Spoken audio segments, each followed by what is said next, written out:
Good afternoon, and thank you for joining us for news updates. My name is Tandi Wenzumara.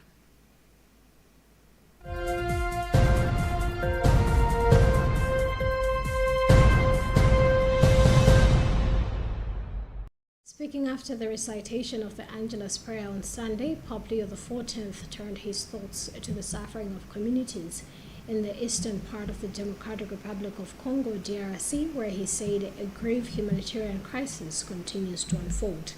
The Pope described the population as facing great difficulties, noting that many have been forced to seek refuge beyond the country's borders, particularly in neighboring Burundi, as insecurity and armed conflict persist in the region.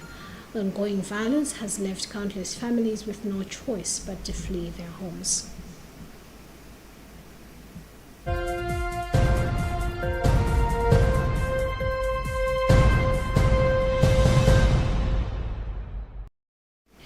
Reports have it that former Minister of Information Moses Gumkuyu has been detained by police after surrendering himself to law enforcement authorities earlier today.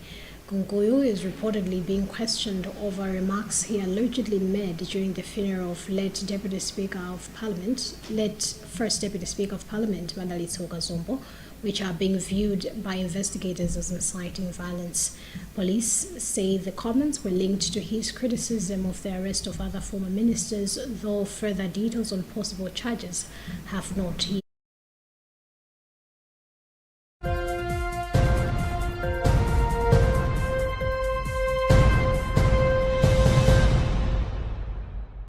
Malawi is in talks with Tanzania to allow patients access to affordable specialized medical care closer to home, easing reliance on costly overseas referrals.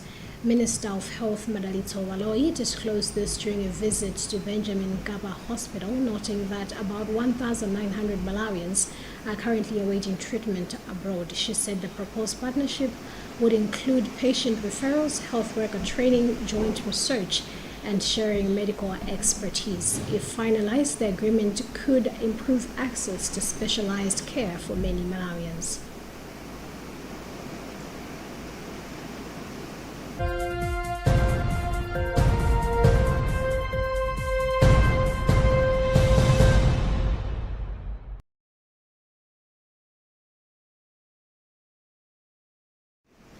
The Malawi Electoral Commission (MEC) has assured the public that the Commission is fully prepared to conduct by-elections across the country, emphasizing that all necessary arrangements are in place to ensure a transparent and smooth process.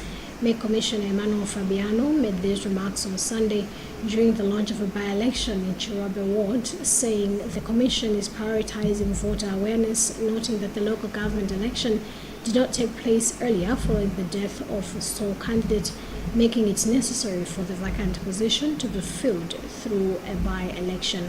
Fabiano explained that the by-election across the country were officially launched by the MEC chairperson on January 15th, with commissioners now visiting respective constituencies and wards to brief voters and aspiring candidates on electoral requirements.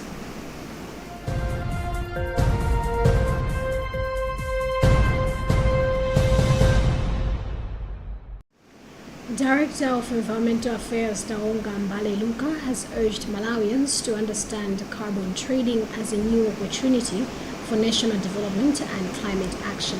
Speaking during a media orientation on carbon trading currently underway in Salima, Luntha said carbon trading can provide financing for conservation, climate adaptation and mitigation, while also supporting sustainable livelihoods and bringing new technologies into the country. She noted that there is growing interest from investors, with several already beginning the carbon trading process, although the country is yet to fully realize the benefits. She also said the government has put in place a national carbon market framework to guide the process and ensure projects align with national priorities.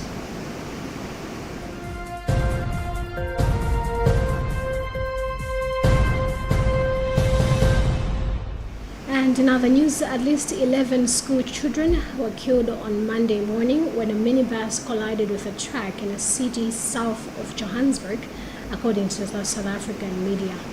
5 other pupils sustained critical injuries in the incident in the industry city of Vandejompak and were en route to a hospital for urgent medical care, according to public broadcaster, the South African Broadcasting Corporation. South Africa has a bad road safety record, which government is trying to address.